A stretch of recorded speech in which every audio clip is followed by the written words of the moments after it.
Hello, my name is Cherry Peterson, and I am a breast cancer survivor.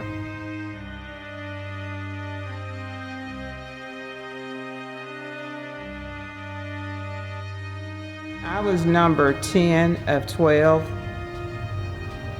children, and 9 girls, 3 boys, and I have 3 half-brothers. But yeah, I was born into a very large family. As far as I was concerned, cancer didn't run in our family. As far as I was concerned, cancer was something you see on television or you watch movies about cancer, but it was something that I did not have any experience in. I was very athletic as a child growing up. I played volleyball, softball, so I was very athletic. And then as I got older, I picked up walking as a hobby and dancing, teaching Zumba and line dancing. Before the cancer, I taught Zumba class twice a week, sometime one day a week, depending on when I tried to squeeze in my line dancing. I've only been doing line dancing for a year. February would be a year. That was something that I picked up after going to parties and seeing people that wanted to dance or wanted to know how to dance, but didn't want to get out on the dance floor and learn line dancing. So I thought I would just have a class on teaching line dancing in my area. So that has picked up. We have been a 3 times champion in the local line dancing rodeo that they host twice a year, and we have won first place, my line dancing class. My immediate family, my husband is Anthony Peterson. We have 3 children, 2 sons and a daughter, Anton, Alex, and Hannah. I have 2 grandchildren, Hazel and Devon. Devon is just he's 2 months old, so he's a newborn. The pandemic. During the COVID, line dancing was slacking off some, but during the pandemic, we completely shut down Zumba because nobody wanted to get out and everybody was afraid that they was gonna catch this horrible disease that a lot of people that we knew, like in the surrounding areas, did when it first came about, died of COVID. My husband had an aunt that passed away from COVID. So the pandemic was a pretty scary thing. Well, when it first came out, I didn't catch COVID. I caught COVID, and I didn't even think it was COVID at the time. I just had a sinus infection, and I went to the doctor. They diagnosed me positive for COVID, and this was in July of 2022. And when I caught COVID then is when everything else started going downhill for me.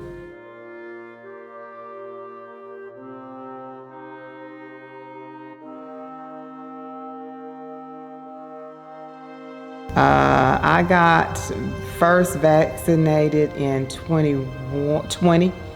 April of 2020, and I had the booster. I had the two vaccine shots, but other than that, I did not get the latest booster shot. So, and I've always been into body. So I started Body by Cherry with me having 3 cesareans, which I had stubborn belly fat. Once I lost weight and started walking and working out, I was able to contour my body. And I felt like if I can do it, everybody can do it. So I started Body by Cherry to bring women that didn't have the confidence and felt like they could not contour their bodies. And so I would help them through machines and molding and wood sculpturing, wood therapy. 2022 was a devastating year for me. It was just a devastating year. in March 31st of 2022, my mother passed away. And my mother was like the backbone of our family, because my dad had been dead for maybe, let me get it right, 40 years, because I was 12 when he passed away and I'm 53 today. So my mother is like our all in all, because that's all we knew from after my dad passed. So she was like the backbone of the family. She passed away in March 31st, which the midnight was April Fool's, April 1st. So in July, when I found a knot under my arm, went to the doctor, had 2 biopsies, come to find out it was breast cancer. And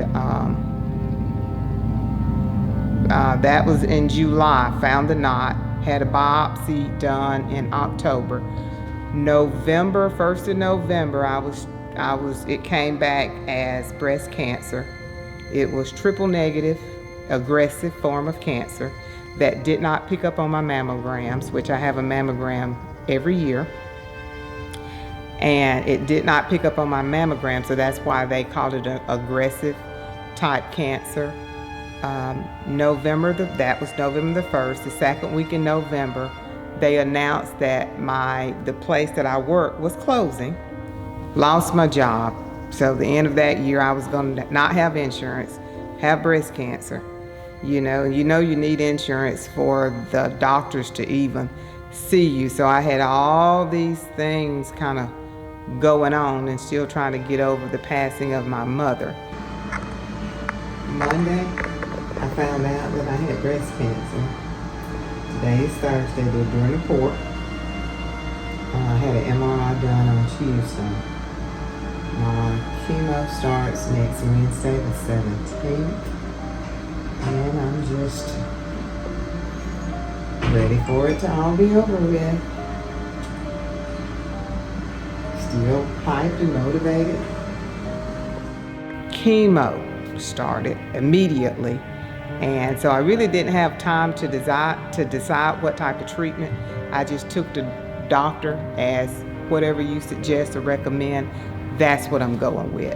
And I'm the type, as far as my personality and character, I'm this strong type Leo that's very strong-headed, and I believe what I believe. I'm a leader. And I didn't think anything would kind of hold me back or tie me down. But having cancer kind of changed my reality of life. Live, you only live once. So your health is important. How you treat people is important. What you believe in is important. Talk a little bit about chemo. Okay, chemo. When I was diagnosed, the doctor told me you're going to have 24 weeks of treatment. So I'm thinking I was going to have chemo every week on Wednesdays, 2 to 3 hour chemo. I had a port installed because I hate needles, can't swallow pills, all these things that, like I said, I'm not a person that hurt a whole lot to have to take pills. So taking pills was a problem, needles was a problem, so they installed a port. I had my 12th treatment, and at my 11th treatment visit, when I went, they told me I would be coming every 3 weeks. I only had like 4 more treatments. So that kind of shocked me, because I was thinking I was going to have 24 treatments every week. So after my 12th, I was going every 3 weeks. I only had like 4 more treatments left. April the 22nd of 2023 was my last treatment. So at my appointment with my last treatment, I had options, 3 options. They could go in and remove what was remaining of the swollen lymph node under my arm and the place where they found the cancer and the cyst. I could do a mastectomy of that breast, or I could do a double mastectomy, which they call a bilateral mastectomy. So with all those options, I had to decide which option I was going to take. So in the midst of all of that, I had a niece to pass away of the exact same cancer. It was a triple negative, aggressive cancer. And so that kind of changed what I thought about surgery and my outcome of all of this, because even now I'm still waiting till it's all over. I just can't wait to get through with it. And I don't want it to, I want it to make a decision to I don't have to redo any of this again. So I have a port. There's my port. I had the bilateral mastectomy done on June the 6th, which they removed all the tissues in both breasts, and they put a spacer in to where the spacer is going to be like implant, but I have to completely heal. Right now, which, like I said, all of this is new. I still have my drainage tubes in. I was so hoping to get these out of me. And for those that ever had drainage, you know the problems that I'm dealing with and going through. To me, it's just an inconvenience. You have to, they call them milk the lines. So you have to drain the lines. Make sure they don't get clogged.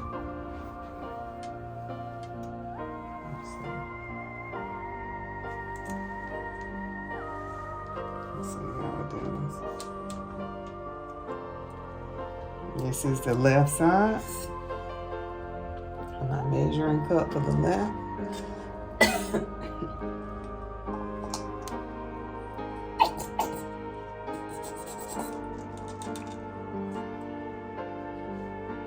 Appears to be about 10 as well. You mash them flat, squeeze them to create the suction. That creates the suction for the drains. You put them back in place. It's supposed to be elevated up high. They recommend connecting them to your bra, so that's why I got this pin. On all the other videos I've seen, that's why I got these type shirts, to put the JPEG drains in my pocket, but the doctor recommend that I keep them up high. So the pockets are irrelevant. And these type shirts are costly. So to not be able to use the pockets is an inconvenience. So what I do, I just pin it up high on my bra to make sure they're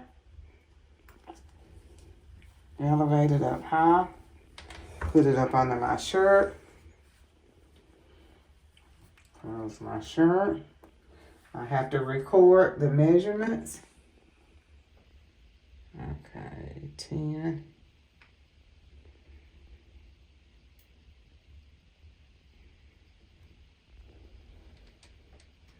Actually, that may be 18 versus a 10.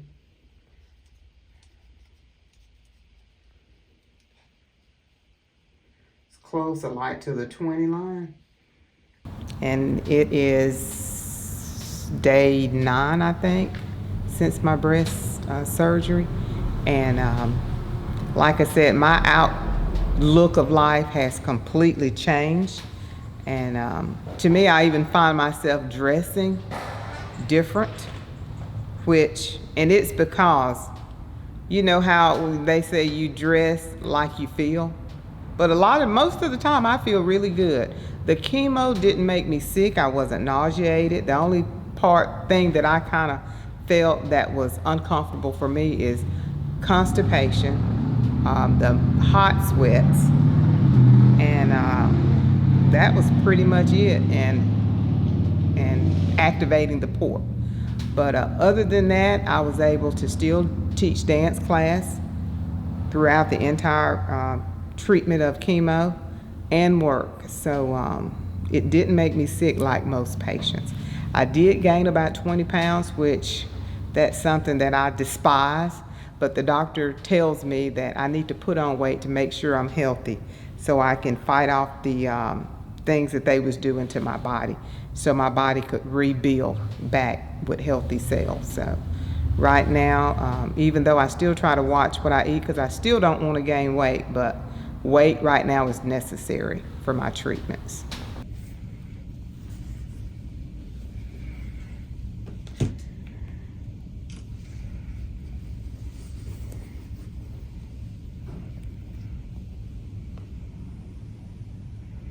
Lines are full and ready to be drained.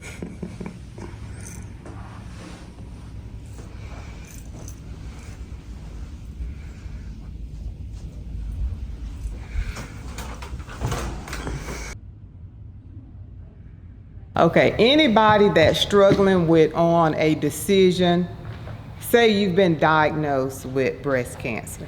And the weirdest thing about my diagnosis, the cancer was not in my breast, but the chemo and all of my treatments, they treated me as if I did have breast cancer. I had a swollen lymph node under my arm, which they said it had to have come from some type of cancer in my body. So when I had my second biopsy, it was like in my chest area, like closer to the side of my breast. So it was kind of in a weird place. So, but out of all of that, my advice to people that's going through the same thing or maybe experiencing the same thing or may not know, well, should I just not have the surgery at all? Because I could have chose that, because they did blood work every week on me and could not find any signs or cancer cells left in my body. But like I said, I didn't want to have to go through this again, even though I was not sick. And the other thing too, I didn't want to have a mastectomy, because I feel like 53 is still young. I did not want to have a mastectomy and look in the mirror at a flat chest, because I have that thing about myself to where I look good. And I didn't want it to be, oh, this is a decision I have to make and there goes my body. Because I love going out, dressing up. I didn't want to have that image in the back of my mind, like when I pull off my clothes, I have this flat chest. So, you know, I know there is complications with everything, but this is the path that I chose. Implants with the bilateral mastectomy. But I know you can also get the reconstructed, where they take fat from different parts of your body, mostly your back or your stomach, and construct a breast. But the doctor that I chose, he did not suggest that I did that. So we doing the implants. So like I said, if you're one of these that's struggling on make a decision, you really have to make a decision based off of your character and who you are as a person. You know, I know a lot of people that have the mastectomies and walk around and they're good with having a flat chest. I'm not one of those people. So like I said, I've had the surgery. I know I got to have another surgery because they got to take the spacers out once they are filled. I chose a C cup. I think I was a double D. I didn't need all of that. Just a little C, even B would be fine with me. So once they fill them up and stretch my skin to get back to that size, I think I'm gonna have to have another surgery where they take the spacers out, put the implants in, and hopefully after that I will be done. But I'm going to have a mild form of chemo. I don't know how many weeks. It's called Keytruda, and they're saying that I'm gonna have to have radiation. So I don't know, still don't know why I have to have radiation if I don't have cancer.